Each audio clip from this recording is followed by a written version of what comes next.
మేషరాశి వారు ఈ వారం ఏ పని చేపట్టినా, ఏ విధమైనటువంటి కార్యక్రమాల గురించి ఆలోచించినా కాస్త శ్రమతో కూడుకునేటటువంటి విధంగా ఉండబోతున్నాయి. ముఖ్యమైనటువంటి వ్యవహారిక విషయాలు చేపట్టేటప్పుడు పలు రకాల వ్యయ ప్రయాసలు కూడా ఉండేటటువంటి సందర్భాలు ఉంటాయి. పనుల యొక్క ఒత్తిడి అధికంగా ఉండటం చేత ఈ వారం స్వల్ప అనారోగ్యాలకు కూడా గురి అయ్యేటటువంటి పరిస్థితి కనిపిస్తుంది. ఉద్యోగ విషయాల్లో మేషరాశి వాళ్లకు ఈ వారం అనుకూలంగా ఉంటుంది. వృత్తిపరమైనటువంటి జీవనం కూడా ఆనందంగానే గడిచిపోయేటటువంటి అవకాశాలు ఉంటాయి. వ్యాపారంలో పనులు నెమ్మదిగా ముందుకు వెళుతుంటాయి. సానుకూలమైనటువంటి వాతావరణంతో కూడిన ప్రయోజనాలు కూడా పొందుతుంటారు.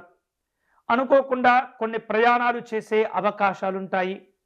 కుటుంబ పరంగా, వృత్తిపరంగా ఈ వారం శుభవార్తలు కూడా వినే అవకాశాలు ఉన్నాయి. ఉద్యోగ ప్రయత్నాలు, వివాహ ప్రయత్నాలు మేషరాశి వారికి ఈ వారం కలిసి వస్తాయి. డాక్టర్లు, లాయర్లు, ఇతరమైనటువంటి వృత్తి నిపుణులు ఎవరైతే ఉంటారో వారికి ఈ వారం అన్ని విధాలుగా కలిసి వస్తుంది. రాజకీయపరమైనటువంటి అంశాల్లో నాయకులు ఎవరైతే ఉంటారో వారందరికీ కూడా ఈ వారం అనుకూలమైనటువంటి వారంగా చెప్పవచ్చు. అవకాశాలు కలిసి వస్తుంటాయి. ఆదాయ ప్రయత్నాల్లో ఆశించిన ప్రతిఫలాలను కూడా పొందుతుంటారు. ఈ వారం మేషరాశి వారు కుటుంబపరమైనటువంటి అభివృద్ధిని సాధించుకుంటారు. ముఖ్యంగా పిల్లల చదువుల విషయంలో సంతోషాలు కూడా ఉంటాయి. కుటుంబపరమైనటువంటి ప్రయాణాలు, ఆధ్యాత్మిక దైవచింతన కార్యక్రమాలు ఉంటాయి. దంపతుల మధ్య అభిప్రాయ భేదాలు తొలగిపోయి కుటుంబపరమైనటువంటి సంతోషాలు పొందుతారు.